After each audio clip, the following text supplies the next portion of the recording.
guys, today we're going to talk about as an introduction to our postpartum bodies. So we're going to start with our core. I'm just going to talk a little bit about the makeup of the core. So our core is like a cylinder that runs down through our body. So it starts underneath our rib cage and we've got our diaphragm running all the way down to the bottom, which is our pelvic floor that sits on the bottom. And in the middle, we've got our rectus abdominis that runs down the front, also known as our six-pack muscles. We've got our internal and external obliques down the side, and then running from the spine all the way, wrapping all the way around to the front is our transverse abdominis, and that's the layer of muscle that sits underneath those muscles. And then down to the spine at the back, we've got our multifidus. Through the front then, we've got a connective tissue which holds it together called our linear alba. So, which brings me on then to talk about diastases and diastases recti. So when we're pregnant, our stomach expands, obviously to make room for our lovely growing baby or babies. And that connective tissue, the linear alba, will stretch with it. So it's made to stretch. So what can happen? So for most women, it will, over time, it will come back together and it will kind of reset to and kind of close that bit of a gap. But for some women, that gap doesn't close. So when we refer to diastases recti, it is a split, so it's a tummy split of 2 fingers or more through that gap. So that connective tissue hasn't really quite come back together. And that 2-finger gap or more is what was known as diastases recti. So we do have another video that you can go and check, how to check for yourself if you've got diastases recti. And obviously if you do have any concerns, you can come talk to us or go talk to a women's health physio as well, and they can give you a check for that too, because there is exercises that we do then to try and help close that gap and reconnect everything for you. So moving on then to our pelvic floor. So our pelvic floor acts like a sling, so it runs from our tailbone all the way to the front of our pubis. So we do have runs through, we've got our anus and our vagina, and effectively this, like a sling, holds everything up into the place that it should be.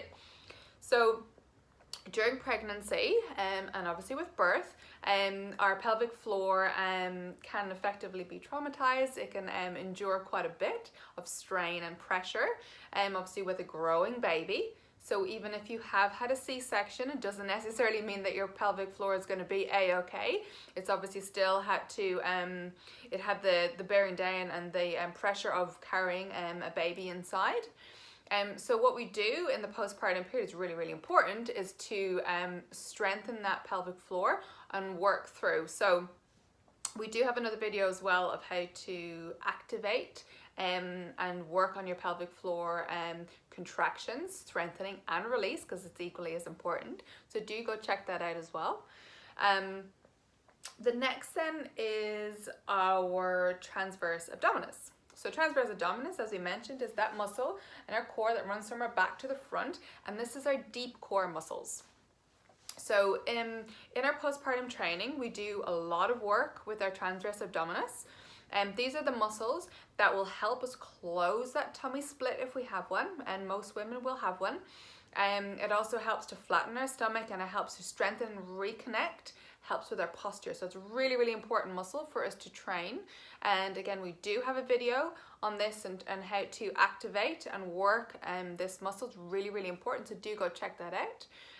If you feel like you are really struggling to get that connection and know if you're working it right, we really do recommend getting someone to check it for you, or going to see a women's health physio too, and they'll be able to obviously check and make sure that you are activating and strengthening that muscle correctly. Before I move on to the last thing I wanted to talk about, I just wanted to touch on doming. So you may have noticed yourself, or you may have heard about doming. So what it is effectively is when our stomach, it can either be like an arch or it can be a dip.